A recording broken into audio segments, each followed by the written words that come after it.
operation that is called union.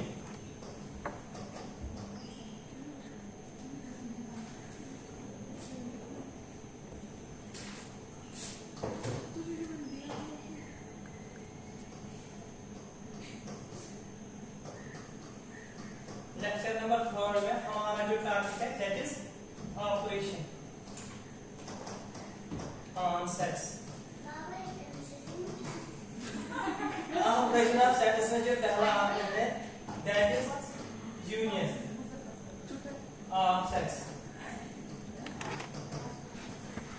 तो बेटा union of sets में अगर हमारे पास एक सेट है A and this set is 1 2 and 5, दूसरा सेट है बेटा B that is 5 6 and 7, then how we define this union of sets? जो ऑपरेशन नंबर फर्स्ट है ना that is union of sets. इसके लिए हम लोग सिंबल यूज करते हैं दिस कैपिटल U या इसको कहते हैं कुछ लोग कप, है ना, और इसके लिए इंग्लिश में हम लोग टर्म यूज करते हैं और। तो बेटा union of sets is defined like this A union B equal to set of elements X such that X belongs to A। जो ये X है ना ये या A का एलिमेंट है या बेटा O और R, X belongs to B या ये B का एलिमेंट है या O और R, X belongs to both A and B। This is what called union of sets। Hopefully you got। तो बेटा पहला जो ऑपरेशन है सेट्स में that is union of sets. तो आप लोगों ने कहा जो यूनियन है ना इसके लिए हम इंग्लिश में टर्म यूज करते हैं R. This means these are the those elements which are in A or in B or in both like this.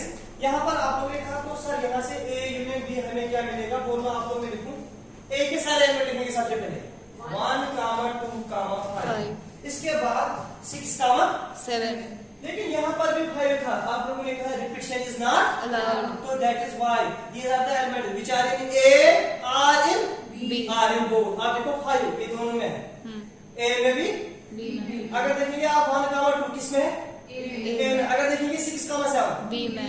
यही कहा आपने यूनियन मींस या ए में है या बी में है या दोनों में है। This is what called union of sets. पक्का क्लियर? Yes sir. इसके बाद हमारे पास है ऑपरेशन नंबर 2।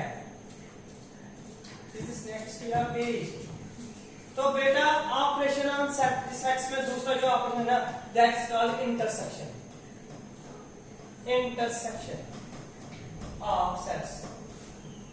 बेटा इंटरसेक्शन के लिए सिंबल यूज करते हैं हम दिस कैप, और इसके लिए हम इंग्लिश में टर्म यूज करते हैं एंड। अगर आप लोग थोड़ा कंसंट्रेट करेंगे ना इस पे प्रीवियस वाले पे थोड़ा यहां फोकस करेंगे। यहां पर मैंने टर्म यूज की है आर। अगर आप लोग इंग्लिश में देखिए ना आर की meaning it acts either of दो में से एग्जैक्टली दो में से एक। अगर हम यहां देखेंगे ना इसके बाद बेटा दिस वन यहां पर हम यूज करते हैं एंड इनके लिए दोनों, है ना। तो बेटा you people are saying that this intersection of two sets A intersection B, this is set of elements X such that X belongs to A and B, X belongs to B। या simply आप लोग ने कहा इसका मतलब है common elements, isn't it? Yes sir.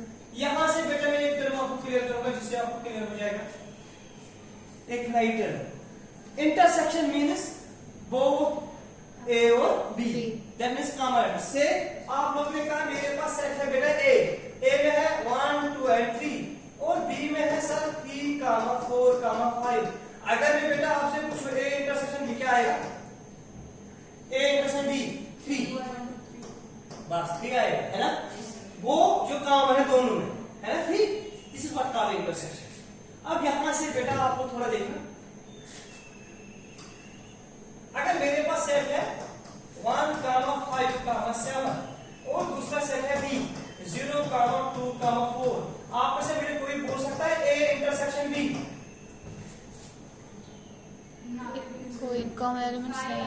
हाँ इनका इंटरसेक्ट कुछ भी नहीं है, लेकिन आपको पता है मैथ में कुछ भी मतलब का मतलब है एक सेट है that's called high set, that is. और बेटा जब दो सेट्स के इंटरसेक्शन हाई के बराबर होगा इन दो सेट्स को कहते हैं डिजॉइंट सेट्स। disjoint. आप लोगों को एग्जाम में रिजल्ट सीट पे यही वाली डेफिनेशन मिलेगी कि find disjoint sets. What's meant to be disjoint? जिसके कॉमन एलिमेंट्स 5 होते If हैं। their intersection is equal to Five. 5. When two sets A and B are said to be disjoint. If A intersection B is equal to 5. Okay. So,